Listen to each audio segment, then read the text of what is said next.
discussion, 2D, addressing truancy in the Appleton Area School District. Holly Van Bogart is going to lead this, and I ask that we allow her to get through her presentation. If you have any notes, you have a pad of paper to write down our thoughts so we can ask questions later. Judy? Yes, I'll begin. Oh, Judy will begin. Following recent concerns raised regarding Truancy Court, specifically whether students and families be provided due process and being treated with dignity and respect within the court setting, an outside review was initiated by the district. Attorney Dwayne McCrary, independent counsel, completed this review, and his findings were shared at the December 20th, 2018 meeting of the Board of Education. Results of the review were shared in open session, and the report was subsequently posted on the district's website. In response to the independent review and subsequent findings, the district has developed an action plan which we'll present today. So if you could switch to our PowerPoint. Addressing truancy, next steps. How does attendance impact student outcomes? I think we all know that attendance is an important part of student success and that there are definite correlations between attendance and student outcomes. I want to specifically highlight bullets 3, 4, and 5.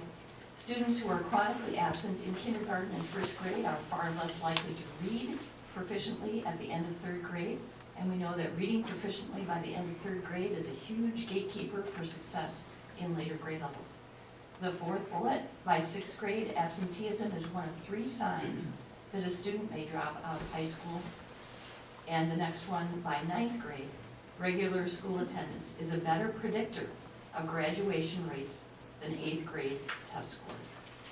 So just to highlight a few of those points, this information is available on our website under our program entitled Attendance Matters, a Parent's Guide. We take attendance very seriously in our district, and we work together in many ways as a staff to ensure that students are attending school regularly. We have a very robust tiered intervention system, which begins with universal prevention strategies for students, Tier 2 strategies, and also Tier 3 strategies. Truancy Court had been, and the next slide, okay, this is it. The Truancy Court had been in place since 2009 to address specific challenges. We've highlighted 2 of the challenges here in our presentation. The first of which is that many students and families were not attending hearings at the courthouse after having received truancy citations. And secondly, communication between various agencies that supported students and families identified as being habitually truant was inconsistent, leading to ineffective systems. And so the Truancy Court was established, and the outcomes are listed here. Some of the outcomes are listed here. This is a little bit more specific data than was originally in the PowerPoint for board members' information and also in the item of information. We drilled down a little bit more to show that habitual truancy was reduced by 24.01% from the years 2008-2009 to 2010-2011, which was 2009 was the inception of Truancy Court, and that habitual truancy was reduced by 22.61% from the first 2 years of implementation to the most current 2-year period of implementation, meaning 2016, and we don't have data, official data following that, so it's a little bit of a compressed time period, but that is the confirmed data that we have at this point. And then over 70% of students who received the civics lesson that was part of that Truancy Court process did not actually end up in Truancy Court. So definitely some positive outcomes from the Truancy Court. However, we know that there were significant concerns that were identified in our independent review that occurred in November and December 2018. Specifically, the due process rights of students were not always consistently followed, and that treatment of students and families in Truancy Court was troublesome. And while we know that there is a positive relationship between school attendance and student success, We accept the fact that we need to do a better job of ensuring that all students and families are treated fairly and with dignity and respect. It is troubling to us that this has not always been the case, specifically with the due process rights of students and the unacceptable treatment of students and families in Truancy Court. As a district, we are committed to making improvements in our efforts to foster respectful speech and dignity for all individuals and within all programs. So as we think about movement forward, we have been diligent as a school since that time of Dwayne's report to say we need to move forward and how do we do that?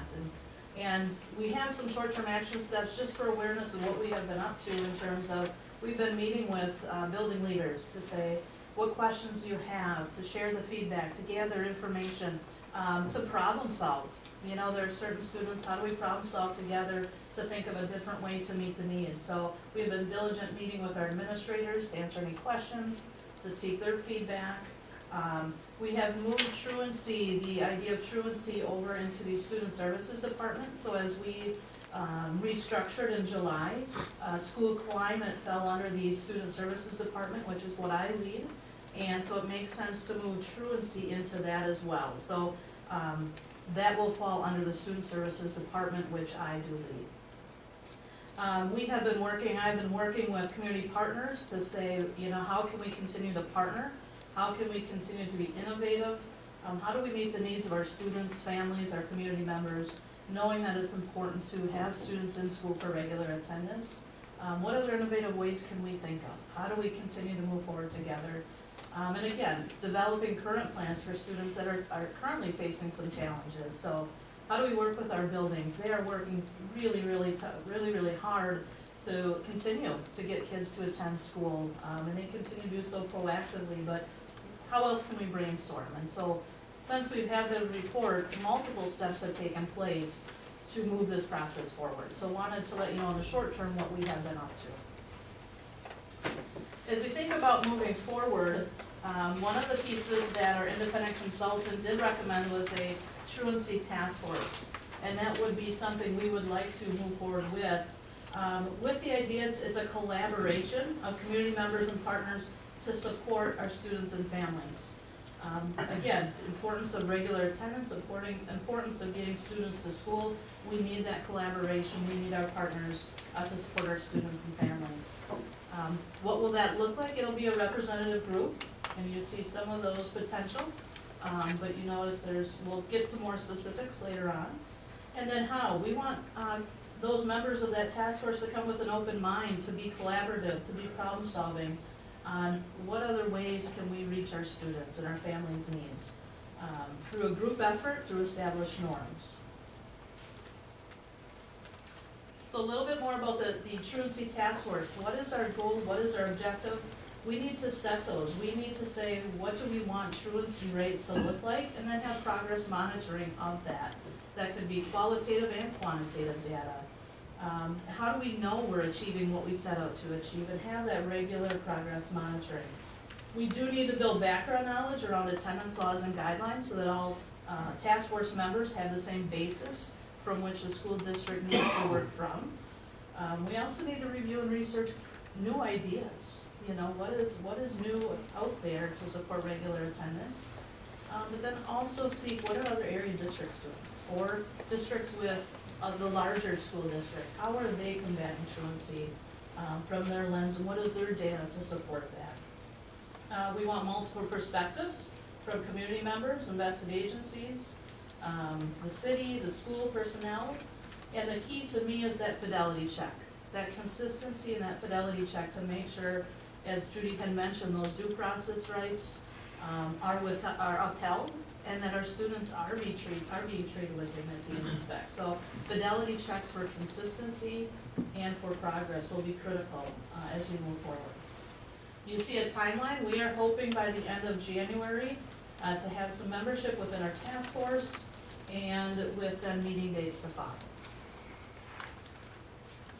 So again, just looking at that purpose and looking at really what is our work cut out for us in that truancy, it's that collaborative, open approach to problem solving. It's building the background knowledge. It's also, you know, having some input on our current process and procedures and what needs to change. Propose additional tier 3, you know, when we know we have that pocket of students that need additional services, need more targeted, what else can we do? What else can we do? So we wanna find some additional tier 3 services. And again, that collaborative approach to habitual truancy. So here is a sample of what that might look like in terms of makeup of the task force. And I'll give you a few minutes just to read through that. So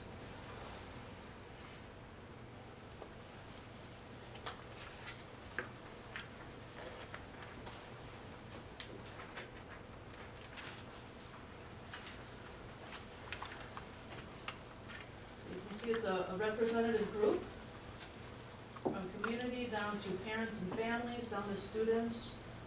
We wanted to make sure we have voices at the table that is representative of what we're hearing. So that's the task force piece.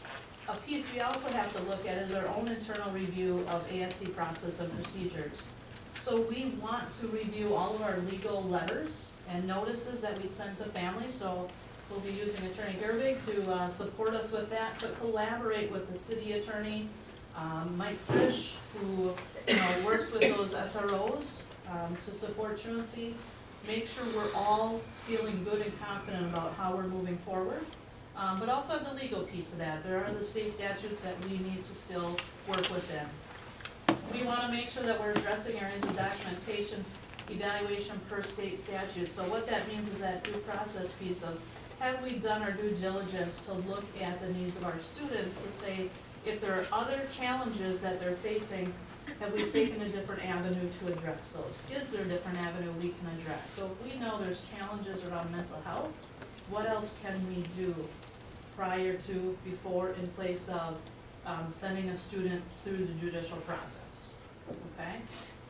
We also want to review our best practices, guidance around students with disabilities. There is guidance out there. Our case managers do reconvene IEPs when a student meets the threshold. And we have that conversation of, is attendance related to the disability? If so, what can we do? What other services do we need to do? But we want to review that. Want to make sure we are in good practices and following that too to fidelity. Then we also want to review our current mental health screener and how it can guide supports to provide to students. So we do use a mental health screener for some of our grade levels. How can we use that as a tool to know what students and how to support? So we do the screener, let's use that to our advantage to make sure the right students are in the right system, tiered intervention. Again, we are hoping to have that done by the end of January as well, okay? We do want to review our student records policy and create a systematic routine training for our student records. We have a current policy that's in place. We want to review it and update it if need be. We want to provide specific training around student records. So when we release information, who, what, when, where, with what consent. And so there's different subgroups. Administrators would be a subgroup. We would have routine training. We currently have training. We want to systematically and strategically have that training for these subgroups. So administrators, all anew. Student services staff, which would be our school psychs, our social workers, our school nurses, our counselors, and then our administrative assistants or secretaries. So different trainings for those levels of folks. Again, we have the training, we have the policy, we just want to make sure it's where it needs to be and fine-tuned and done systematically and consistently. You will see timeline on those as well.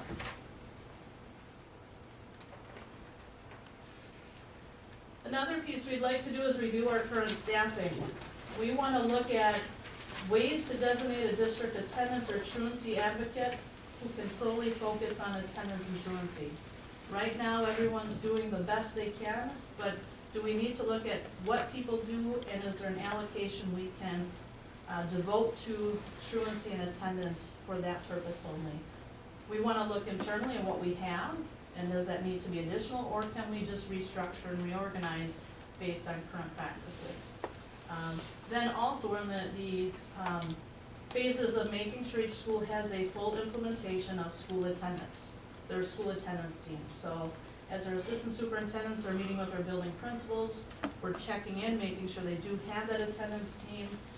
The school climate team under Sherry Garvey has been wonderful of making sure that team knows what their role is, what they need to be discussing, the skill set, those kind of pieces. But again, fidelity check to make sure every school is doing it and to the level that we would expect them to have those conversations. And so that right now is our action plan to get us to a point where we can continue to move forward and make sure the right students are getting their services met in the right way. And so we would ask any questions that you have. Next, for something's been put forward for the discussion. Discussion. Our discussion. On your list of task force members, you have Can't hear you. oh yeah. On your list of task force members, do you have anybody out of Gaming County, I know is mentioned there, Yeah. but how about the court representation? Right now, I have put on there the county at this time. And specifically, they have reached out and said, we want to continue to partner in a positive fashion as we move forward. So it's them county at this point in time. We do have the city of Appleton on there Okay. with hopes that they are represented at the table as well.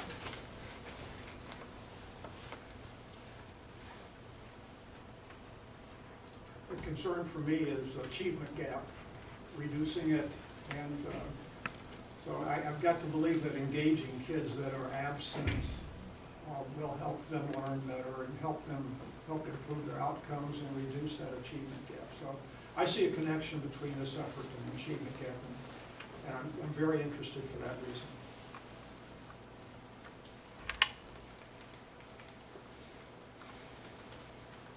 Polly, the length of time for the work of the task force, would that be the second semester? I see it really taking place second semester and continuing. We want that continued voice around the table, but the work, there's gonna be a lot of work up front to review, just even build norms and establish our purpose to move forward together and build that background of attendance. There's laws out there that do govern us, and so we wanna make sure everyone's on that same playing field in that task force, so we can have the conversations, and everyone's speaking from that same background knowledge and level of understanding. So that'll take time to build, but really the work will start second semester. But then it would be, It would continue to move forward. okay, Yep. So I guess- It wouldn't be a semester and done. I would anticipate this continuing as again, that fidelity check. And are we doing things consistently? But more importantly, what else can we do?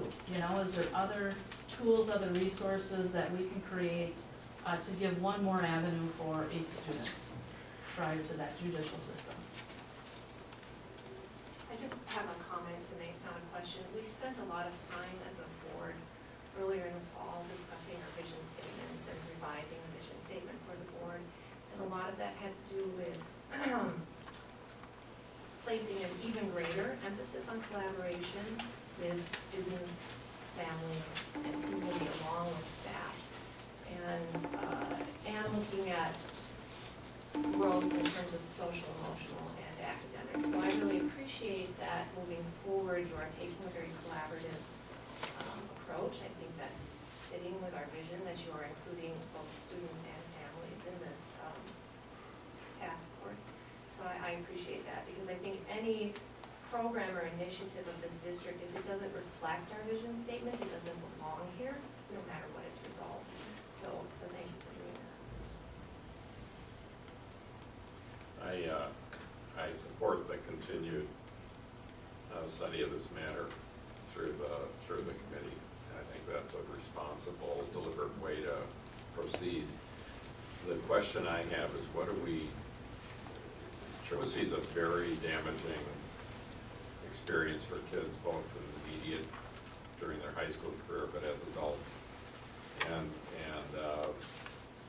we've seen anywhere estimates from 20 to 40% reduction as a result of the truancy intervention program. My question is, as this process of reevaluation occurs, what happens to the kids who are truant? They aren't gonna just take a break Correct. from being truant, you know, and as a result, you know, we may have a good number of kids who will be experiencing failure in the school in their experiences here. Is there a plan in terms of, and I'm thinking partly of the court intervention that is changing at best, and then, but also just the internal system for processing and working with kids who are missing school, significant amounts of school. So when we had our administrative meetings earlier this week, one of the things that we talked about was how could we potentially use the idea of a civics lesson with our students who are coming up against potential truancy. And basically what that is to work with the families and the students to say, okay, if you continue along this path, here are some things that could occur or will occur. So that was met with a lot of encouragement, I think, for the administrators. And then also the idea of how could we involve the track center earlier in the process, which is a resource that we have available to us. So the other piece I also want to emphasize is the importance of those attendance teams at each of our sites. So our target is to make sure we have those attendance teams in place by the end of third quarter. Now, it's not that we don't have teams of people looking at attendance data and looking at individual student situations, but it's that these are more focused, I would say, and receiving support from Sherry Garvey and her team in terms of best practices. So looking for something later on. So I think there's some, as Polly mentioned, that fidelity piece, making sure those attendance teams are really getting on top of stuff before it becomes an issue. So I'm going to say we need to put a lot of our work in prevention, but once they do reach the truancy piece, then how can we work with resources like the track center, other options? Yeah, our consultants were, he quoted the track supervisor as saying, right now we're only dealing with middle school through track. And I'm thinking of high school students, and track's a good program, but their resources are not sufficient to expand to the high school, if I read that correctly. And so again, we have a significant number of students who won't be accessing that service. So this was actually where partners have been fabulous through this process. So right away, Boys and Girls Club reached out and some problem solving occurred of, if there isn't truancy court, right, there is some open availability for track to come into our building. So on the Fridays, they are in our buildings, working with our kids that need that support. So it actually has allowed them to get back into our buildings, even at the high school level, to support our students. Because they have that time at this current time to be able to do so. But right away, they reached out and had the conversation, we want to partner in this, how can we go forward? But we are using them differently right now, just since that time, because of the availability to get into our classrooms, into our buildings, versus into that court. I guess the other, prevention's part of the issue, but the research on this really identifies sanctions and the stick, as well as the positives, as an important ingredient in effective truancy programs. And so we've gone through a period here where we've pulled back from, and rightly so, I think, in many respects, from what we've been doing. But to not have that element of it, which is kind of what I'm hearing, that we're not going to refer kids to truancy court who are going through the preliminary efforts that we're offering, is, I think, a recipe again for having a large number of students suffer the effects of chronic truancy, which are significant. And I'm not doing this because I'm upset about kids or saying this. It's because this is probably the critical issue in at-risk kids' lives, that they be in school and benefit from school.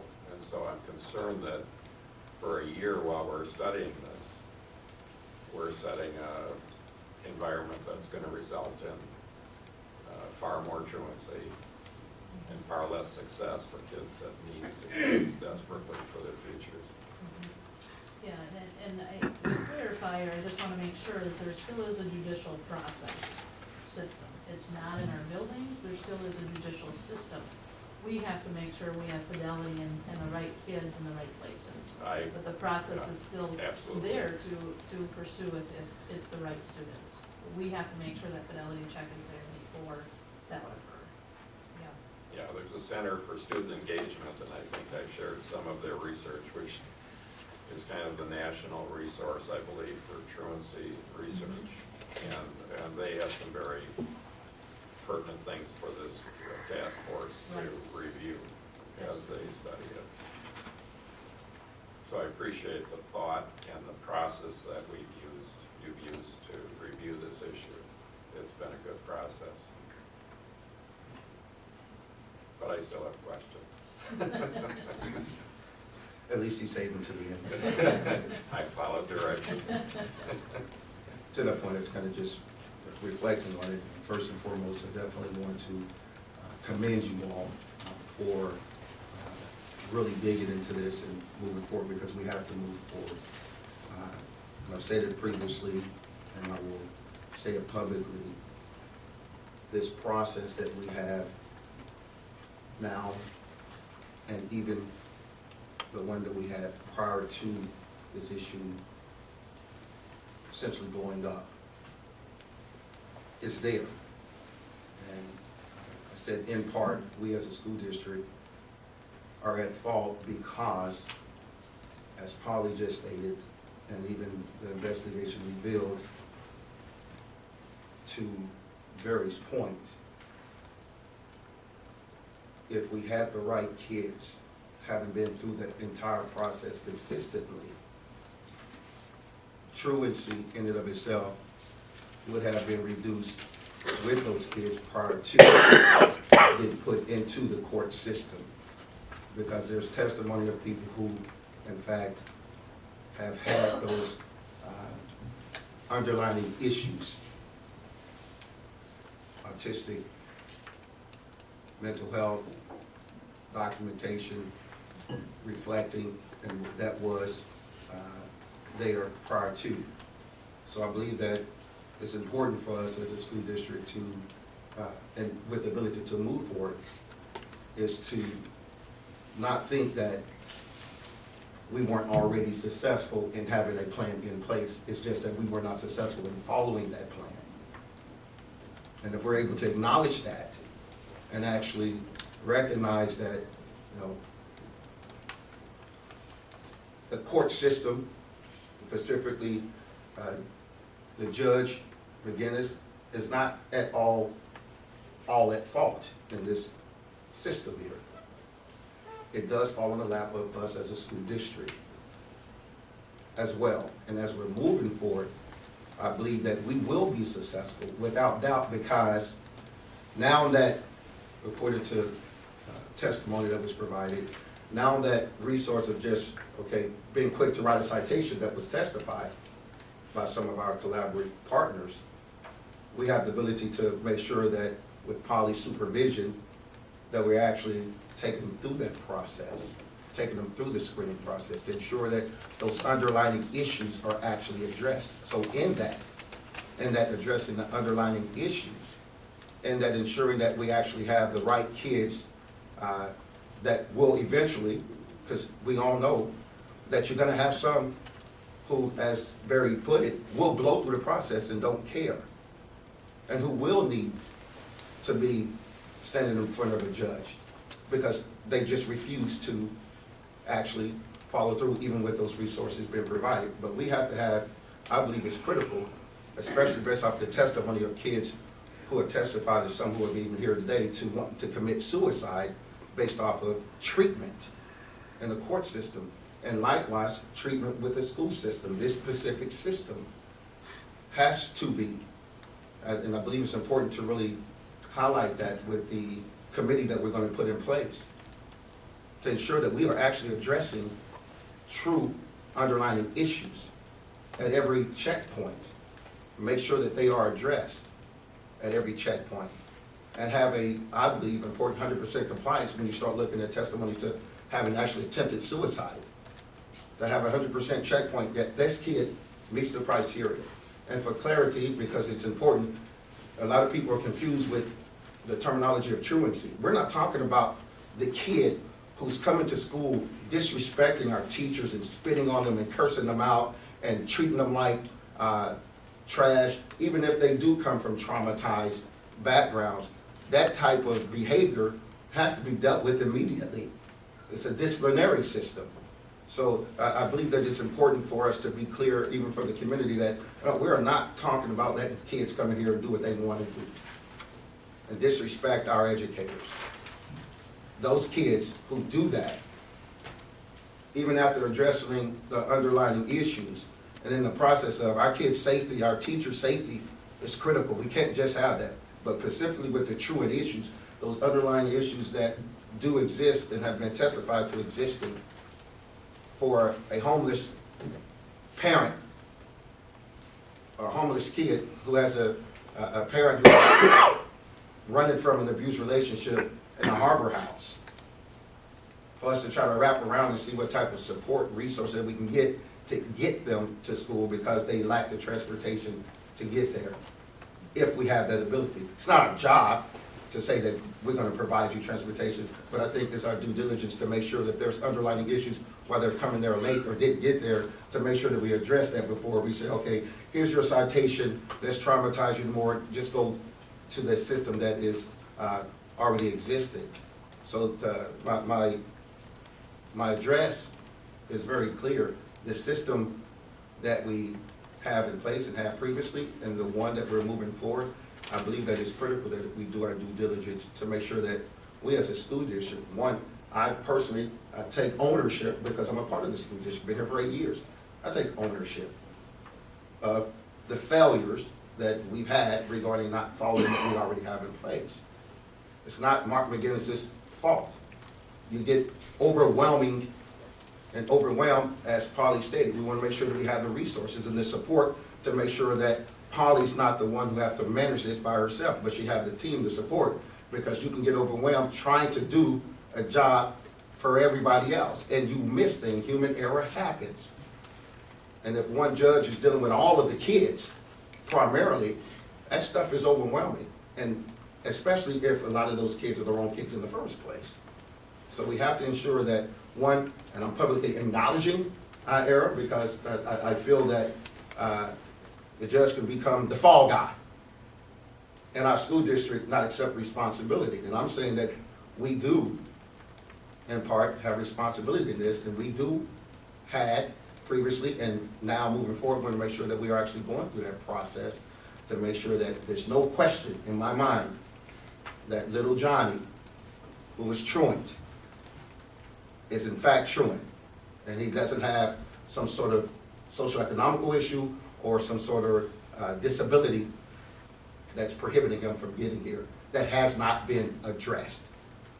And when we show that it's been addressed, and he still demonstrates that he's going to be truant, then he needs to move to the next step.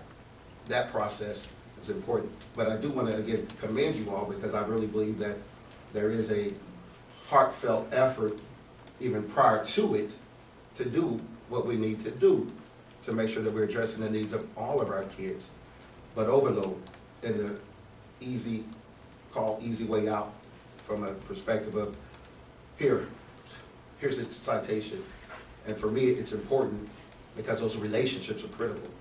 Those relationships that the police liaison have established and built in the school district, to not have to feel obligated to handcuff a kid who has an underlying issue. Those relationships that those teachers have built, to not feel pressure that, okay, here's the citation, here's the referral, just move them down that punitive state without addressing those underlying issues. So again, I commend you for your efforts, and I'm excited about what I'm hearing, and I'm looking forward to the recommendations for the community input and how that committee would look like in the process of what that's going to be made up of.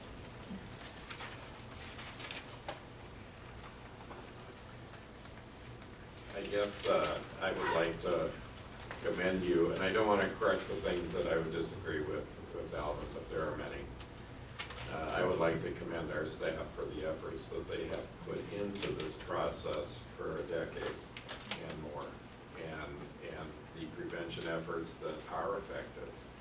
And as we heard before, 70% of the kids never get a citation. I don't see that as necessarily a quick, easy method of that's being used extensively, and that's pretty typical of with effective programs that you have a relatively small number of kids that are getting the citations, and even smaller number who are suffering or working up to significant consequences.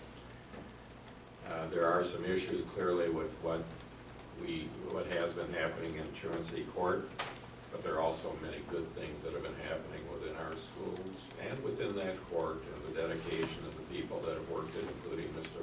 McGinnis. Having said that, I again commend the effort to do this very systematically, but I don't want to leave our staff with the impression that the school board doesn't appreciate the efforts that they've done regarding a critical issue in our schools with what is indisputably fairly good results from the statistical side, but not to discount the dignity and respect issues that we've come to acknowledge and recognize here. So, I'm done. Well, thank you, Barry, for being done, because I'm not, in regards to the response of citations, I was referring to the results of the investigation where you had attorneys and, I believe, reference the investigation, even liaison officers testified to the fact that they felt that the school district was too quick to write the citations. So in spite of the data, I'm speaking specifically to the investigation and for the purpose of, clarity. The overall impact of us having a system in place, I just think it's important to follow it thoroughly to ensure that we are 100% that the right child is in place in front of with the citation in hand. So I go back to appreciate the efforts of the school district, and specifically those educators who are boots on the ground in the classroom working diligently, and that's why I spoke clearly that this is not a free ticket for some child to come in with a behavior and just totally disrespect our school district or our staff, because there's confusion in that understanding of what truancy is and why we need to address the real issues. And it's critical to address those real issues, but it's not a free ticket for us to allow anyone to come here and just run rampant, because there's no, and that's unfortunate, and this is where my heart hurts, because I am in favor of the balance of a criminal justice system, a school system, the community, because it works when it works balanced. I personally have testimony to that. I know that it works when it's balanced out. It hurts my heart when you have a person such as a judge who's viewed as, okay, this is the last stand, it's the punitive one, he's gonna come down hard on him. I think that comes as a result of just not filtering through the right system, filtering through the addressing the mental health and all those other issues. I think it's critical to ensure that we're addressing that, so that we don't make the criminal justice system, of which I support, having a district attorney as a brother, a judge as a brother, me 20 years as a criminal investigator in the Marine Corps. We can't make the system look like it's just there to beat up our kids, because that's what this has done. So I am being clear. That's why I waited for the last comments, for everyone to speak that did not spoke, and then obviously have to respond. So I want the school district and I want our educators to know that we do support, but we can't ignore the kids who testified that they were wounded, that they were hurt, that they tried to commit suicide. And that's ridiculous. Then something's wrong with our thinking process. I'm gonna go back on my statement. Of course you were. Go right ahead, let's And, do it. Well, you were able to do that too. So in any case, here's the only thing I want to clarify is that, the portrayal of truancy and truant kids as, and we're going to treat kids with discipline issues differently in truancy court or whatever. I mean, the truant kids, this is a very complicated issue. Absolutely is. Every kid is very different. Yes. Some are very disruptive kids that still need the care and the intervention and the help, but they may also need the truancy court, and so are some of the more passive kids. So, and this is part of the process of your committee that will Absolutely. investigate just how to do that. Yes. Wonderful. So I just wanted to make, I'm done with it. Yeah, thanks. Well, maybe I can offer to have the last word. All right. I just wanted to take an opportunity to thank Holly Van Bogart and her team, Mary Gerbig, the entire district leadership team and board members for your vigilance and cooperation with us as we've worked through the review process and coming together around some recommendations that we feel will really make a difference for our kids. And also wanted to take a moment to thank the staff members, everyone from classroom teachers to school counselors to school social workers, principals, deans, associates, who work so hard every day to really make sure that our kids are engaged, that they feel welcome and included, and every day we try to do better in that, and we will continue to be committed to having every kid, every family feel included and welcome in our schools. So thank you. Thank you. And now, on the agenda, okay. And now on the agenda, we have an opportunity for public input. I want to, at this time, there will be input, but at the same time, we're not to respond to questions. I would like to give our disclaimer that I'm sure some of you have heard of, but we need to do. We welcome public input at this board subcommittee meeting, and we thank you for being here. Your opinions and ideas are important to us. Before we hear from you, there are a few cautions we want to share. Comments are limited to the specific topics listed on our agenda today. We respectfully request that speakers refrain from presenting comments that introduce complaints or concerns that are directed toward and that identify individual staff members or students.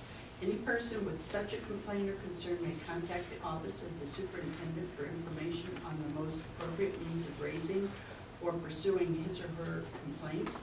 Generally, such complaints or concerns should be channeled through the AASD complaint procedure, policy 870 with its rules. False statements or stigmatizing charges may subject the individual making such statements to legal repercussions, including but not limited to defamation claims. Conduct that is disorderly or any speech that is obscene, threatening, harassing, or defamatory is not permitted. Again, we appreciate your input and support for our efforts to create the best learning environment for our students. At this time, I have one person who has chosen to speak, Ronna Swift. If there are any others, you are free to fill out a form and submit it to me, and you can speak. Okay, Ronna Swift, retired educator, guidance counselor, 50-plus years working with students here in the Valley, a retired corrections educator. But I used to work with runaways, I worked in school districts. This has been my career, working with fringe populations, basically. First of all, I want to say thank you to Judy and the board and everybody involved. You've come up to task very quickly, very swiftly, on this issue, and I commend you on this. Now to keep it going. I will ask a question, Diane. Sorry, you didn't tell us how we apply if we want to be on the task force. So if you can tell me afterwards, maybe, because I thought that what you said, Judy, you were going to inform us about that.